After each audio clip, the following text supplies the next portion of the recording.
Bonjour à tous, je suis Sophie Jahen, je suis comportementaliste félin. Aujourd'hui, ce n'est pas moi qui vais donner des conseils, mais mon fils Elias qui s'adresse aux enfants qui vivent comme lui avec des chats craintifs. Comment rentrer en interaction, comment faire en sorte que le chat fasse confiance à l'enfant.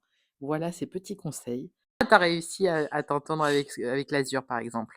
Comment t'as fait? Parce qu'au début, je faisais des gestes brusques, mais j'ai fait de moins en moins de gestes brusques. Et elle a fini par comprendre que j'étais son mini. Oui. Et du coup, Et tu lui donnais quoi à l'Azur? moi, je lui donnais. Des fois, maman prend des petits fruits avec le doigt. Des fois, c'est moi qui le donne.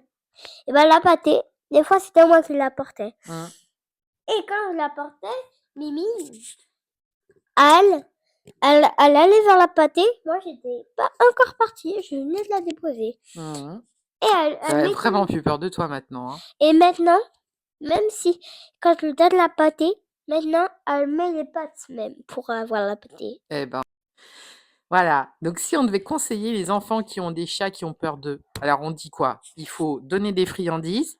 Ils font donner à manger au chat, sinon il va mourir de Voilà, chat. faut donner la pâtée. Il est mort de chat. Est-ce qu'il faut essayer de jouer avec quand ils se détendent un peu? Non, il faut jamais le faire parce que sinon le chat va être encore plus excité. Et si tu as un deuxième chat ou un troisième chat à la maison, c'est sûr qu'il va faire mal au chat, qui va s'énerver aussi, Oui, qui mais va si faire t'as mal qu'un au seul chat. chat et qu'il commence à avoir confiance en toi, tu peux quand même essayer de jouer avec. Oui, Lui lancer la canne à pêche, par exemple. mais quand il est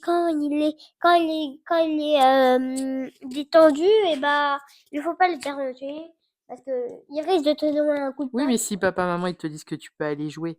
Oui, mais je peux aller jouer. Mais si lui, il a pas envie, Ah bah, il a pas envie, ça c'est et il sûr. me griffe.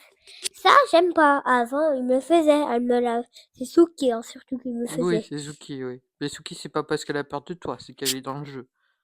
Et en fait, bah, si vous avez déjà des chats qui sont craintifs et déjà qui sont joueurs, il faut jamais bouger leurs mains devant les chats joueurs, sinon ils vont croire que c'est un jouet.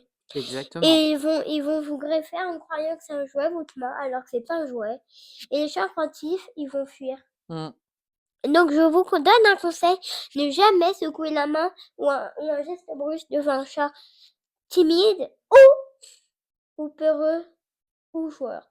Ou joueur. Ça résume bien. Bon, Et bah merci bah, Elias en tout cas pour tous tes et bons bah, conseils. En résumé, une relation complice avec un chat craintif est bien évidemment possible pour vos enfants. Tout sera une question de bienveillance, de respect, de douceur, de patience et de renforcement positif.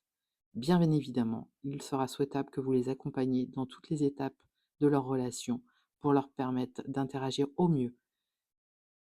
Je vous souhaite une bonne fin de journée et vous dis à bientôt dans un prochain épisode.